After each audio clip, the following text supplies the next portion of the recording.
Hi everyone, ನಾನು ನಿಮ್ಮ Ashwini Jain. Welcome to my channel ಕನಸುಗಳ ಅಕ್ಷರಧಾರೆ. ಇದು ಅಕ್ಷರಗಳ ಸೃಷ್ಟಿ. ಈಗ ಕಥೆಯ ಮುಂದುವರೆದ ಭಾಗವನ್ನು ನೋಡೋಣ.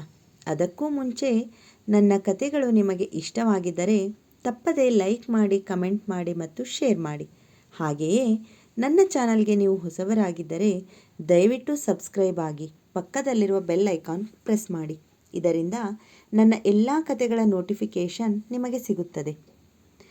ಸೊ ಬನ್ನಿ ಫ್ರೆಂಡ್ಸ್, ಈಗ ಈ ಜೀವ ನಿನಗಾಗಿ ಕಥೆಯ ಮುಂದುವರೆದ ಭಾಗವನ್ನು ಕೇಳೋಣ.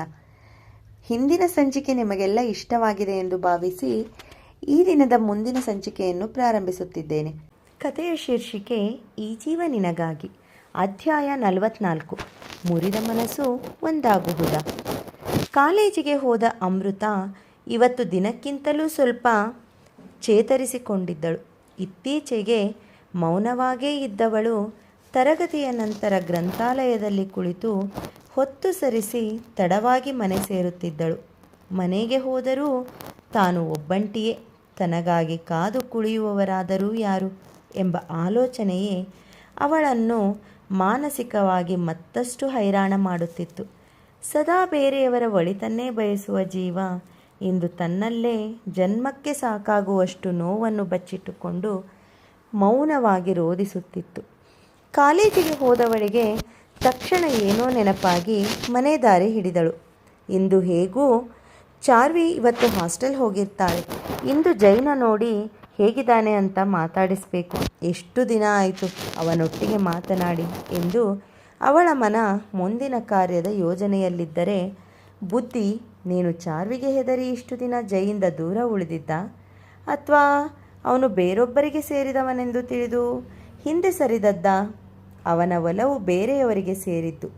ಇಲ್ಲ ಸಲ್ಲದ ಆಸೆ ಕನಸು ಹೊತ್ತು ಅವನ ಸನಿಹ ಹೋಗಿ ನೊಂದುಕೊಳ್ಳಬೇಡ ಎಂದು ಮರ್ಕಟ ಮನಕ್ಕೆ ಬುದ್ಧಿ ಸದಾ ಬುದ್ಧಿವಾದ ಹೇಳುತ್ತಿತ್ತು. ಆದಷ್ಟು ಅಂತರದಲ್ಲೇ ಇರು. ನೀನು ಅವನನ್ನು ಪ್ರೇಮಿಸುವ ವಿಷಯ ತಿಳಿದರೆ ಅವನ ದೃಷ್ಟಿಯಲ್ಲಿ ನಿನ್ನ ಸ್ಥಾನ ಏನಾಗಬಹುದು? ನೀನು ಅವನ ಪಾಲಿಗೆ ಎಂದಿದ್ದರೂ ಸ್ನೇಹಿತೆ ಮಾತ್ರ, ಪ್ರೇಯಸಿ ಅಲ್ಲ ಎಂದು ಬುದ್ಧಿ ಸಾರಿ ಸಾರಿ ಹೇಳುತ್ತಿತ್ತು. ಗೊಂದಲದ ಭಾವಗಳ ಸಂಘರ್ಷಣೆಯಲ್ಲಿಯೇ ಮನೆ ತಲುಪಿದವಳಿಗೆ ಮೊದಲು ಎದುರಾದದ್ದೇ ಚಾರ್ವಿ. ಅವಳ ಮೊಗ ಕಂಡದ್ದೇ ಅಮೃತ ಮನಸ್ಸು ಮತ್ತೆ ಅರಿಯದೆ ವಿಲವಿಲ ಒದ್ದಾಡಿತು. ಚಾರ್ವಿ ಇರಲ್ಲ, ಜೈ ಜೊತೆ ಸ್ವಲ್ಪ ಮಾತಾಡೋಣ ಎಂದು ಹೊರಟವಳು ಮುಂದೆ ಕೂಡ ಆದಷ್ಟು ಚಾರ್ವಿಯೊಂದಿಗೆ ಮಾತಾಡೋ ಪ್ರಮೇಯ ಬರದಂತೆ ಎಚ್ಚರಿಕೆ ವಹಿಸುವ ತೀರ್ಮಾನ ಮಾಡಿ ಮನೆ ದಾರಿ ಹಿಡಿದಿದ್ದಳು.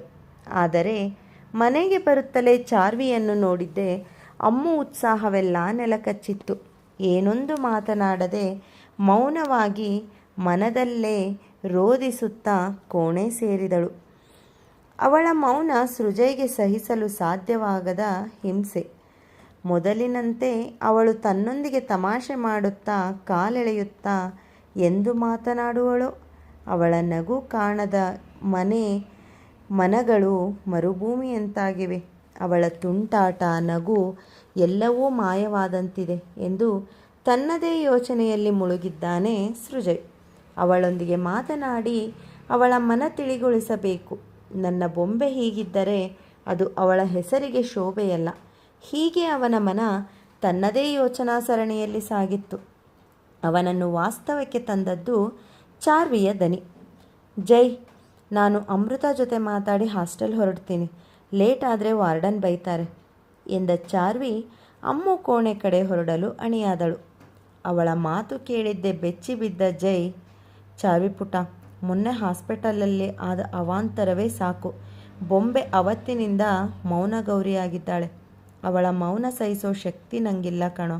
ಅವಳು ಎಷ್ಟೇ ಪಟಪಟ ಅಂತ ಪಟಾಕಿ ಹಾಗೆ ಮಾತಾಡಿದರೂ ಅವಳು ಮುಗ್ಧ ಮಗು ಮನಸ್ಸಿನವಳು. ಅವಳ ಮನಸ್ಸು ತುಂಬ ಸೂಕ್ಷ್ಮ. ನನ್ನಿಂದ ತಪ್ಪಾಗಿದೆ, ಅದನ್ನು ನಾನೇ ಸರಿ ಮಾಡ್ತೀನಿ.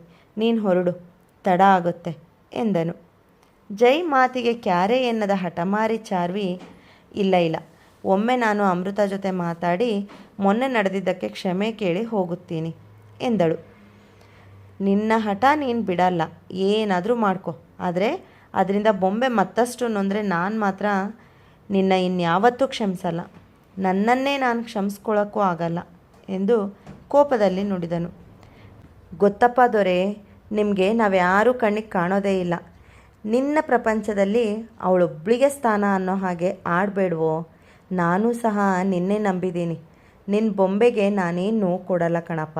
ಆಗಿರೋ ತಪ್ಪುಗಳನ್ನ ಸರಿ ಮಾಡಿ ಬರ್ತೀನಿ ಅಷ್ಟೇ. ಆಲ್ ದ ಬೆಸ್ಟ್ ಹೇಳೋ ಮಾರಾಯ ಎಂದಳು ಮುಗ್ಧತೆಯಿಂದ. ಸರಿ ಸರಿ, ಅದೇನು ಮಾಡ್ತೀಯಾ ಮಾಡ್ಕೊ. ಒಟ್ಟಿನಲ್ಲಿ ನಮ್ಮನೆ ನಗು ವಾಪಸ್ ಬಂದರೆ ನಂಗಷ್ಟೇ ಸಾಕು ಎಂದು ಮುನಿಸಿನಿಂದ ಹೇಳಿದರೂ ಮನದಲ್ಲಿ ಅಮ್ಮು ಅಳುಮುಖ ಅವಳ ಮೌನ ಸುಳಿದು ಮನಸ್ಸಿಗೆ ಹಿಂಸೆ ನೀಡಿತ್ತು. ಅಪ್ಪಣೆ ಮಹಾಪ್ರಭು ಎನ್ನುತ್ತಾ ಚಾರ್ವಿ ಸ್ವಲ್ಪ ಮುಂದೆ ಬಾಗಿ ನಾಟಕೀಯವಾಗಿ ನುಡಿದಾಗ ಇಬ್ಬರೂ ಒಟ್ಟಿಗೆ ನಕ್ಕಿದ್ದರು. ಫ್ರೆಶ್ ಆಗಿ ಕಾಫಿ ಕುಡಿಯಲೆಂದು ರೂಮಿನಿಂದ ಹೊರಬರುತ್ತಿದ್ದ ಅಮ್ಮು ಕಣ್ಣಿಗೆ ಜೈ ಹಾಗೂ ಚಾರ್ವಿ ಒಟ್ಟಿಗೆ ಮನೆಯ ಸೂರು ಹಾರುವಂತೆ ನಗುತ್ತಾ ಇದ್ದಿದ್ದು ನೋಡಿ ಮನ ಮುದುಡಿದಂತಾಗಿ ಕ್ಷಣ ಕೂಡ ಅಲ್ಲಿ ನಿಲ್ಲದೆ ವಾಪಸ್ ಹಿಂತಿರುಗಿದಳು. ಅಮೃತನ ಹುಡುಕಿ ಅವಳ ರೂಮಿಗೆ ಬಂದ ಚಾರ್ವಿಗೆ ಅವಳ ಸುಳಿವಿರಲಿಲ್ಲ. ಅವಳನ್ನು ಅರಸಿ ಮನೆಯೆಲ್ಲ ಹುಡುಕಿ ಕೊನೆಗೆ ಜೈನಿಂದ ತಿಳಿದಿದ್ದ ಅವಳಿಷ್ಟದ ಜಾಗಕ್ಕೆ ಅವಳನ್ನು ಹುಡುಕಿ ಹೊರಟಳು. ಅಮ್ಮು ಹುಡುಕಿ ಟೆರಸ್ ಮೇಲೆ ಹೋದ ಚಾರ್ವಿ ಕಣ್ಣಿಗೆ ತಲೆಯ ಮೇಲೆ ಆಕಾಶವೇ ಬಿದ್ದಂತೆ ಬಾಡಿದ ಮುಖ ಹೊದ್ದು ನಿಂತಿದ್ದ ಅಮೃತ ಕಂಡಳು. ಅವಳ ಬಳಿ ಬಂದು ಅಮೃತ ಅಮೃತ ಎಂದು 2-3 ಬಾರಿ ಕರೆದರೂ ಅವಳು ನಿಶ್ಚಲವಾಗಿ ನಿಂತಿದ್ದು ನೋಡಿ ಚಾರ್ವಿ ಅವಳ ಭುಜದ ಮೇಲೆ ತನ್ನ ಕೈ ಇಟ್ಟಳು. ತನ್ನದೇ ವಿಚಾರಗಳ ಗುಂಗಲ್ಲಿ ಮೈ ಮರೆತು ನಿಂತಿದ್ದವಳಿಗೆ ಚಾರ್ವಿಯ ಸ್ಪರ್ಶ ವಾಸ್ತವಕ್ಕೆ ತಂದಿತು. ಅಮೃತ, ನಾನು ಆಗ್ಲಿಂದ ಮಾತಾಡ್ಸಿದ್ರು ಕೇಳಿದಷ್ಟು ಗಹನವಾದ ವಿಚಾರದಲ್ಲಿ ಮುಳುಗಿದ್ದೀಯಲ್ಲ, ಏನದು ಅಂತ ತಿಳಿಬಹುದಾ ಎಂದು ಮಾತಿಗೆ ಮುನ್ನುಡಿ ಇಟ್ಟಳು ಚಾರ್ವಿ. ಅವಳ ಸ್ನೇಹಪರ ಮಾತು ನಡವಳಿಕೆ ಅಮ್ಮುಗೆ ಗೊಂದಲ ಸೃಷ್ಟಿ ಮಾಡಿತು. ಮೊನ್ನೆ ಆಸ್ಪತ್ರೆಯಲ್ಲಿಯ ಅವಳ ವರ್ತನೆ ಒಂದು ಕ್ಷಣ ಕಣ್ಣ ಮುಂದೆ ಸುಳಿದಂತೆ ಆಯಿತು. ಅವಳ ಮುಖ ನೋಡೆ ಅರ್ಥ ಮಾಡಿಕೊಂಡ ಚಾರ್ವಿ ಅವಳ ಕೈ ತನ್ನ ಅಂಗೈಯಲ್ಲಿ ಹಿಡಿದು, ಅಮೃತ, ನಿನ್ನ ಹತ್ರ ಸ್ವಲ್ಪ ಮಾತಾಡಬೇಕು, ಒಂದೇ ಒಂದು ಬಾರಿ, ಇಲ್ಲ ಅನ್ಬೇಡ ಪ್ಲೀಸ್ ಎಂದು ದೈನ್ಯತೆಯಿಂದ ಕೇಳಿಕೊಂಡಳು. ಅವಳ ಹೊಸ ನಡೆಗೆ ಅಮೃತ ಕ್ಷಣ ವಿಚಲಿತವಾದರೂ ಅದೇನೆಂದು ತಿಳಿಯುವ ಕುತೂಹಲಕ್ಕೆ ಒಪ್ಪಿಗೆ ಕೊಟ್ಟಳು. ಯಾವುದೋ ಧೈರ್ಯದಲ್ಲಿ ಒಪ್ಪಿಗೆ ಕೊಟ್ಟವಳ ಮನದಲ್ಲಿ ಚಾರ್ವಿ ತನ್ನ ಹಾಗೂ ಜೈ ಜೀವನದಿಂದ ಹೊರಹೋಗುವಂತೆ ಹೇಳುವಳಾ ಎಂಬ ಆಲೋಚನೆ ಬಂದಿದ್ದೇ ಅವಳು ನಿಂತ ನೆಲ ಕುಸಿದಂತೆ ಆಯಿತು. ಚಾರ್ವಿ ಮಾತನಾಡುವ ಮೊದಲೇ ತನ್ನದೇ ಆಲೋಚನೆಯಲ್ಲಿ ಮುಳುಗಿದ್ದವಳು ಚಾರ್ವಿ ಬಾಯಿ ಬಿಟ್ಟು ಹೇಳೋ ಮೊದಲೇ ಅವರಿಂದ ದೂರ ಹೋಗೋ ತೀರ್ಮಾನ ಮಾಡಿದಳು. ಆಲೋಚನೆಯೇ ಇಷ್ಟು ನೋವು ಕೊಡುವಾಗ ಅವನಿಂದ ದೂರಾಗಿ ಬದುಕು ಸಾಧ್ಯವೇ ಎನಿಸಿದ್ದು ಸುಳ್ಳಲ್ಲ. ಅವನಿಗಾಗಿ ಮನೆಯವರನ್ನೆಲ್ಲ ತೊರೆದು ಬಂದವಳಿಗೆ ಈಗ ಅವನೊಬ್ಬನನ್ನೇ ತೊರೆದು ಬದುಕುವುದು ಸುಲಭದ್ದಾಗಿರಲಿಲ್ಲ. ಅಮ್ಮು ಮುಂದಿನ ನಡೆಯೇನು? ಚಾರ್ವಿ ಏನು ಹೇಳಬಹುದು? ಕತೆ ಎಂದಿನಂತೆ ಮುಂದುವರಿಯುವುದು. ಕತೆಯ ಬಗ್ಗೆ ನಿಮ್ಮ ಅನಿಸಿಕೆ ಅಭಿಪ್ರಾಯಗಳನ್ನು ದಯವಿಟ್ಟು ಕಮೆಂಟ್ ಮೂಲಕ ತಿಳಿಸಿ.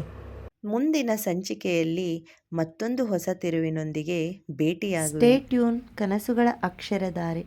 ಇದು ಕನಸುಗಳ ಕಥಾಲೋಕ. ಧನ್ಯವಾದಗಳು.